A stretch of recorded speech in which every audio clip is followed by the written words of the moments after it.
Galatians 5 verse 18. But if ye be led of the Spirit, ye are not under the law.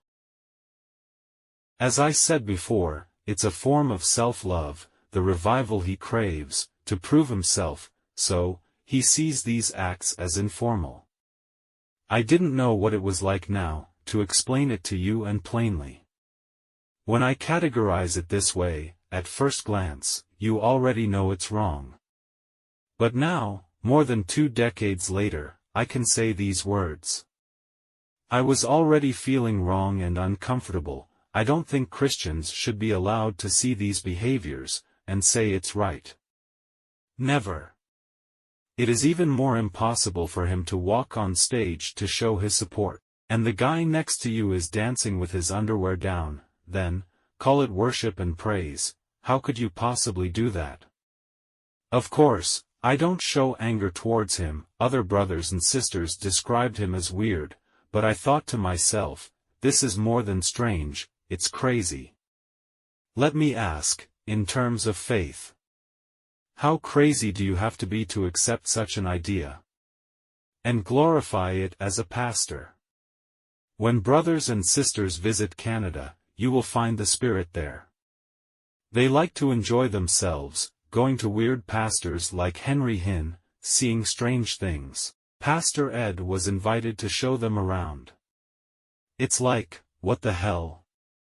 Such a moronic and false faith pretends to be holy.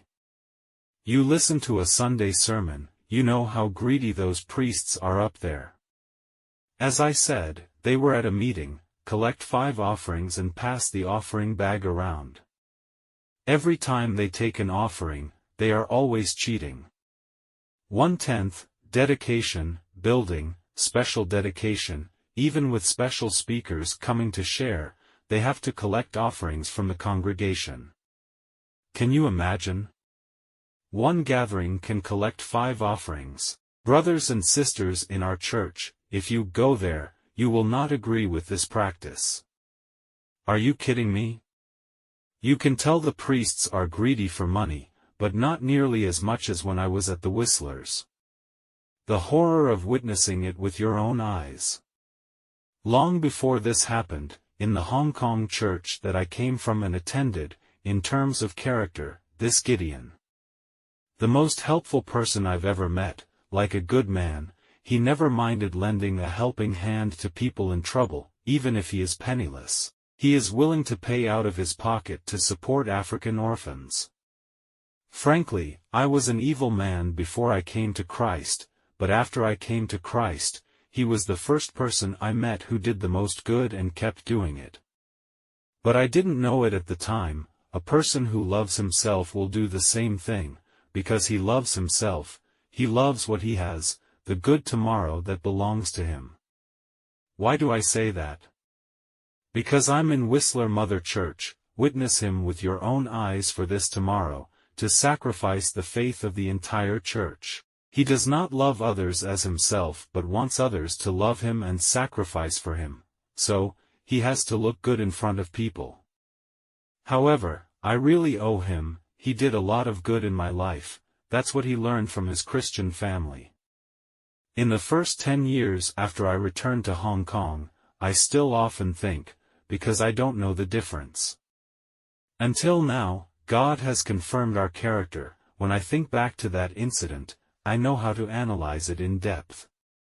Caleb was there in person, not knowing how to make such an analysis.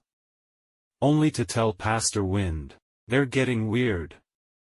So, I asked you to film the scene with a video camera. I'll look at each one carefully. At the time, I couldn't analyze. Imagine what the Bible says and what life has thrown at us. Could it be as deep as it is now? How can there be so many miracles? I know it's the trend. All because I'm almost 100% sure, he will stand up and say that oxygen therapy is a fake. Even if he shares the information. After the incident, he would also build up a justification.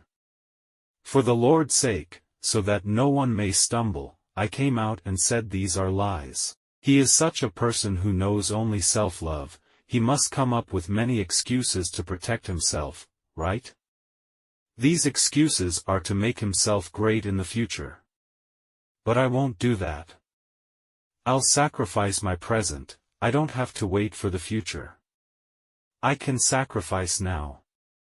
In this way, I am not loving myself, I could die today for someone else, instead of choosing to sacrifice others to make me great. Do you know the difference? Galatians 5 verse 18. But if ye be led of the Spirit, ye are not under the law.